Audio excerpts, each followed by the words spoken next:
what is wrong with the 49ers run defense? Doesn't mean there's not a solution. We are solution-minded people, and we're very positive when we talk about the 49ers. We're glass half full kind of people. At least I am. I don't know about Coach. So, Coach, how do you diagnose the issue right now? Or at least, what was it, 3 big runs?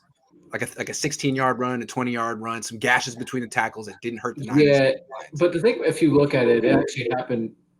It happened in the preseason as well. Are you getting feedback right now? No, I'm good. Okay.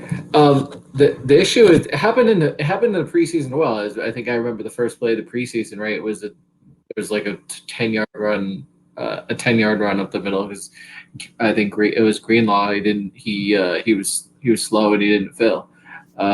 And so the issue with it, it's a couple things from what I've seen in the last game. The first is that because of their style of defense, it's the wide 9, and just generally, like if you're just a 4-3 defense, your linebackers have to fill gaps fast because with just 4 defensive linemen down there, you can, offensive linemen can get up to linebackers, so you have to fill fast. Now, if you go to the wide 9, now it like. What you have to do if you're playing that style, your linebackers have to fill gaps fast because there's a lot of space there for the huge gaps. Yeah, to come off and then and once they angle you, like, because they're more powerful than, especially linebackers today, where they're so light and they're made for the pass game. Their offensive linemen have so much a big advantage there.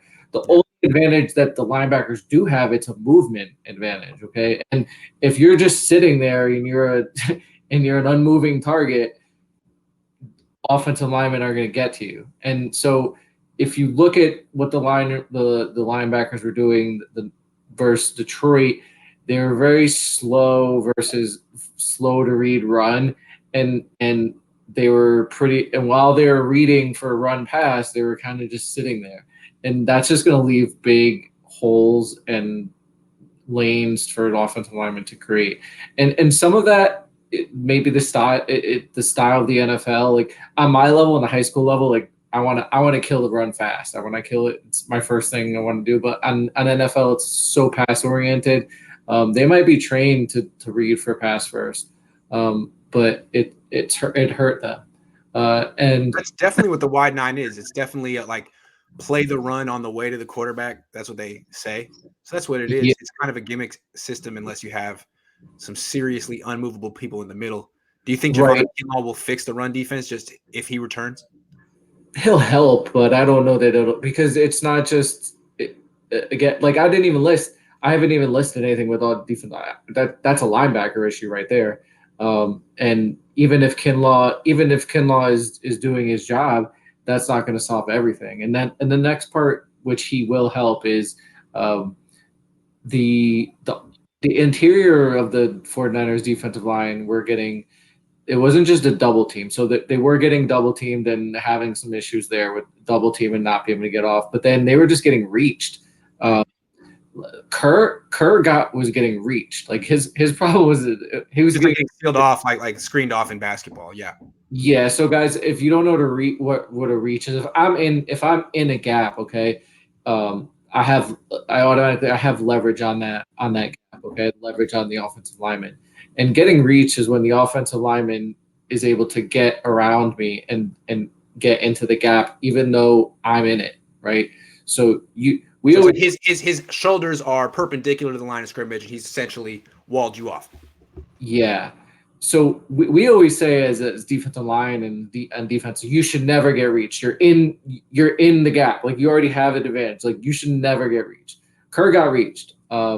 And so in addition to not being able to handle double teams and that, like getting reached, that's big. Like if in a wide 9, if you're getting reached, you're done, because the whole point of that is to attack and kill gaps. That's a problem. Then the last part is the 49 in this style of defense, the 49ers secondary, particularly their safeties, play a role of an extra linebacker, and they have linebacker gap responsibilities, and normally you're coming in on a weak side to help fill in the run responsibilities, and if you're not doing it properly, you're going to leave gaps. And there was some issues there with the secondary not being able to fill and close on the weak side. Even with Verrett, I thought there was a play where I just thought it was beautifully schemed where they Detroit made Verrett because they motioned the outside receiver, which Verrett had, and it made Verrett have to cover an inside gap because they motioned him away, and the 49ers solution was to bring in Verrett, and then they spin Jaquaski Tart over the top to cover the motion the opposite way. So you're making a corner fill a linebacker responsibility or linebacker safety responsibility.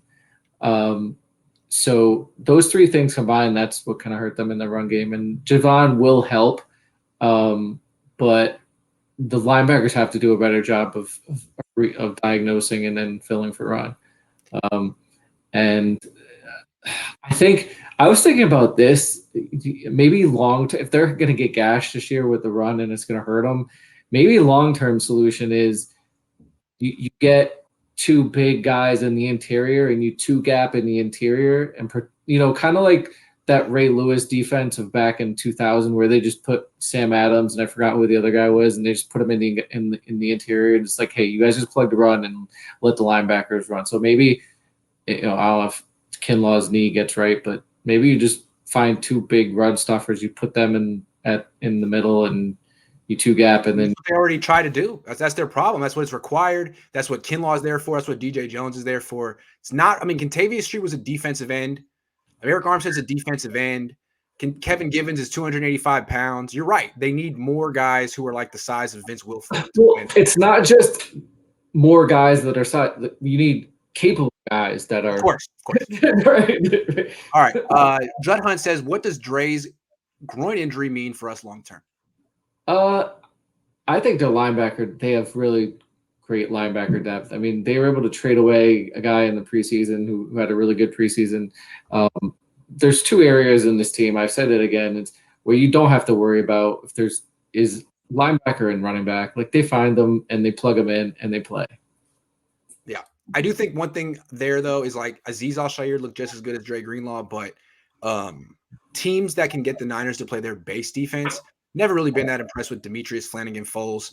I like some of the other linebackers the Niners waived this year more than him, so I'm curious to see if that'll be a factor. But not many teams really look to exploit that. I think the Eagles can because they have two tight ends that they use, so it'll be interesting. I mean, they're primarily a three wide receiver offense, but it'll be like probably 30 plays where they're in base defense for this Niners defense. So it'll be interesting.